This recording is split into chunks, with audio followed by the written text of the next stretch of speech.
Estamos en Buenos Aires y estamos en los últimos minutos de Jorge McCool en la capital argentina con Sergio Peralta y Jorge, que van a hacer un diálogo en vivo para nuestro canal, donde vamos a conocer algunas de las características del pensamiento y de la obra de Jorge McCool, un uruguayo, un hombre de Tacuarembó, que es docente en Estados Unidos.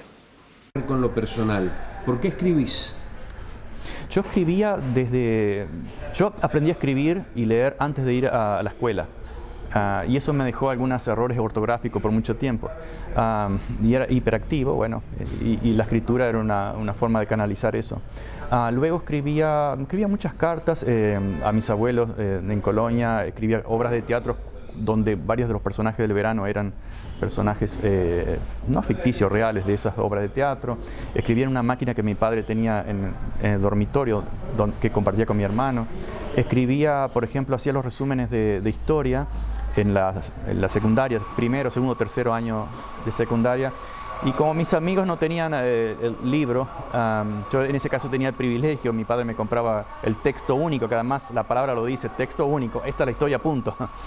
Y entonces ponía papel calco y distribuía a mis amigos los resúmenes para que ellos tuvieran la oportunidad de intervenir en las clases, por ejemplo, de historia, geografía, etc. Alguna vez recuerdo, y algún amigo de Tacuarembó se acordará, que en cierto momento empecé por ejemplo, la historia de Estados Unidos sobre los Pieles Rojas, etc. Me parecía un poco...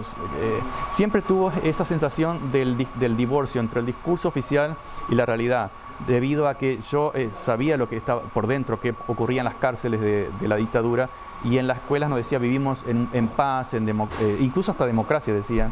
Teníamos en el liceo una materia llamada Educación Moral y Cívica, y yo decía... Primero, no era de un gobierno no educado, mucho menos moral y ni siquiera cívico. Y nos daban clase de educación moral y cívica. Está bien, no acuso a los profesores, tenían que sobrevivir, ¿no? Eso es incuestionable. Pero ese era el sistema, había un fuerte divorcio. Y en los resúmenes recuerdo que casi como broma empecé a cambiar la historia. Y se las entregaba a mis amigos y bueno, ellos intervenían y el profesor se enojaba muchísimo, pero dice, me estás tomando el pelo, ¿cómo? ¿Qué es eso? Bueno, entonces ahí está la escritura del ensayo, de la ficción, siempre me pareció un mundo maravilloso.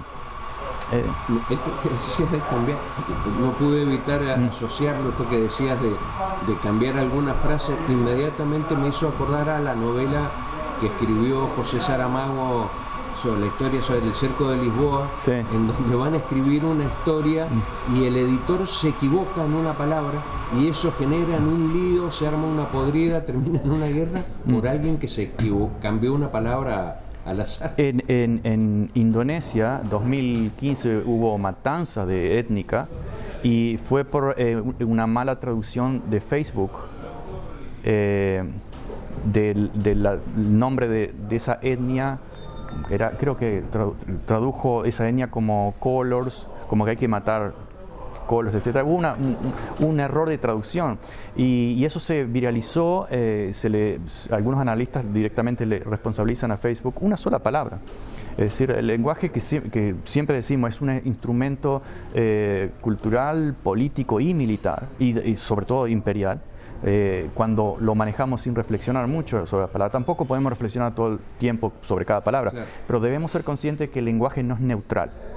Tiene una fuerte carga ideológica, de género, de clase social, geopolítica, etcétera, etcétera. Las palabras son muy importantes, pero se da, como vos mencionás recién, en ese caso ficción, pero se dio en la realidad. En el caso de Facebook, son miles de muertos costó ese levantamiento artificial. Me contabas de una historia, seguramente los uruguayos, en Uruguay por supuesto y en la diáspora conocen la historia, pero como también esto es visto por argentinos, la historia y la experiencia que tuviste vos en la universidad y el trabajo que hicieron para que los egresados de esa facultad de arquitectura hicieran nada más ni nada menos que una vuelta al mundo y sí, poder recorrer 50 países eran. Bueno, en ese momento cada uno recorrió unos 35, 40. Sí. Luego, como en el aprendizaje, otros continuamos viajando, entre comillas, irresponsablemente, y conocimos muchos otros países más. A mí me sorprendió la tarea esta cooperativa. Sí. Viste que se demoniza la palabra cooperativa, inmediatamente dices tú seguro que son comunistas porque si son cooperativos... Exacto. Bueno, está demonizado porque los medios, la mayoría responden a intereses de capitales concentrados. Entonces todo lo que no sea for profit, de beneficio económico directo, es demonizado.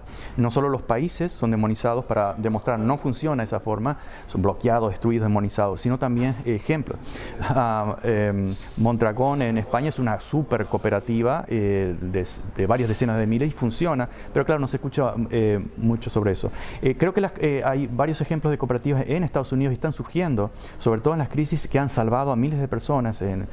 Ahora recuerdo Jackson, Luisiana, en California, hay muchos nuevos experimentos de cooperativas.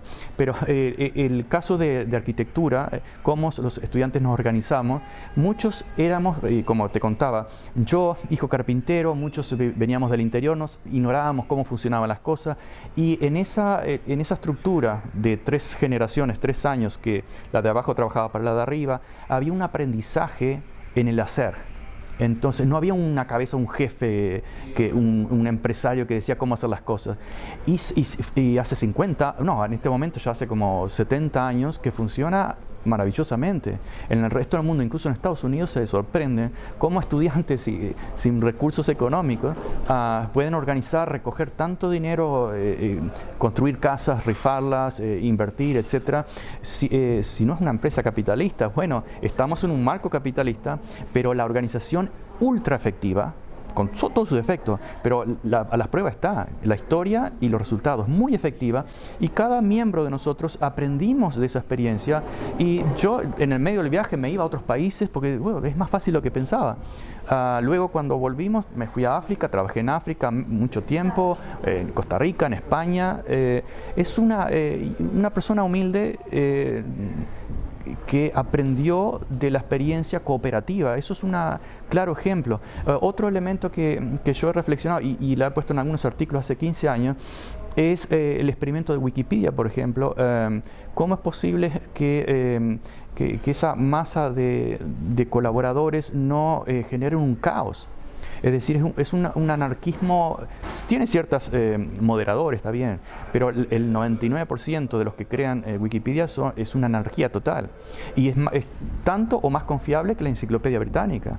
Es cierto que tiene errores y no se puede citar Wikipedia porque cualquiera puede introducir un error, yo lo he hecho de prueba, y puede durar 24 horas. Pero si vemos el conjunto global de la experiencia, no es for profit, es decir, no es para buscar simplemente ganancia, no venden avisos, recogen algunas donaciones, no hay un jefe que dicta, imposible dictar o controlar cada millones de artículos, y funciona. Ese es otro, creo yo, otro modelo a mirar en este postcapitalismo que es muy necesario. El modelo capitalista enriqueció a un sector del mundo, destruyó el resto. Claramente hubo genocidios de cientos de millones de personas sacrificadas, muertas, hambriadas y aplastadas. La riqueza de África, de Asia y de América Latina totalmente robada por siglos, etcétera, para enriquecer los centros del norte. Pero estamos en un momento en que todo eso ya ni siquiera para el norte funciona.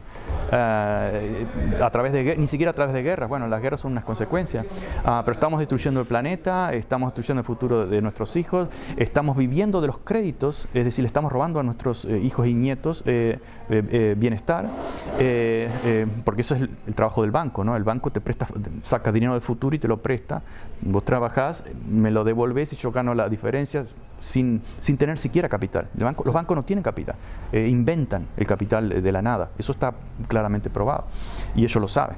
Es más, Henry Ford en los años 30 se dice que dijo, menos mal que la gente no sabe cómo funciona el sistema bancario, porque si no tendríamos una revolución al otro día. Hay varias gente que conoce cómo funciona el sistema y a algunos nos interesa eso y se sabe claramente que es un sistema dictatorial global. es una dictadura global. Claro. Y la experiencia que decía, para volver a ir redondear, cooperativa del grupo de arquitectura Viaje, que todavía existe, el Viaje Arquitectura de Montevideo, que se fue copiado por otras facultades, etcétera, es un ejemplo claramente de cooperación efectiva dentro de un marco capitalista, porque es lo que tenemos. No podemos no jugar, es decir, invertimos en otros países, sacamos algún beneficio, es el marco capitalista, es el mundo. Era el momento, ahora está cambiando un poco. Pero el sistema cooperativo funcionó perfectamente en su objetivo y en la educación de sus miembros.